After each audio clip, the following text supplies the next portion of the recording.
Les secousses ont modifié la face du Maroc à l'image de ces énormes pans qui se sont décrochés des montagnes, et ces chutes ont eu une conséquence imprévue. En effet, dans certaines zones proches de l'épicentre, le débit de l'eau s'est fait plus intense. Plus incroyable encore, certaines sources qui s'étaient taries, voire même inexistantes, ont commencé ou recommencé à couler. Nous sommes du village de Tarouirt. Cette source d'eau était inexistante avant le séisme. Elle est apparue juste après le tremblement de terre. Grâce à Dieu, maintenant on a de quoi boire, nous et nos enfants. Cette eau nous aide vraiment à étancher notre soif. L'eau, un allié inattendu dans la tragédie, et même si l'on pourrait être tenté de prime abord d'accorder l'apparition de cette eau à un miracle, il y a évidemment une raison bien scientifique à tout cela. À l'origine de ce phénomène, une désorganisation des structures des massifs rocheux.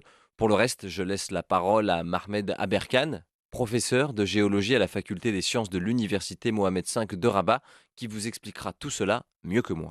C'est tout à fait naturel, ça s'est arrivé il y a des millions d'années, il y a des milliers d'années dans l'histoire, etc. Et puis dernièrement, à l'OCMA, on a vu ce phénomène d'apparition de sources nouvelles ou de tarissement de sources qui existaient déjà. Si je peux rajouter, il y a des gens qui se sont posé des questions, est-ce qu'on peut boire cette eau? Bien sûr, c'est limpide, c'est-à-dire que l'eau qui s'est infiltrée, elle va continuer à descendre, jusqu'à trouver une issue. Et ces issues, c'est généralement des cassures, donc des failles, et ça va sortir en bas, au niveau des failles. Parfois, on trouve même des sources d'eau douce, même sur le littoral.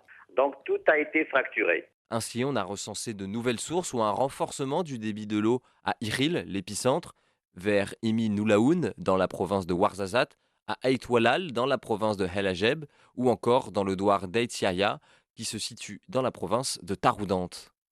Mais la tendance inverse existe forcément. À titre d'exemple, la source Bitit, située dans la région de Fes-Meknès, dont le débit atteint normalement 1400 litres par seconde.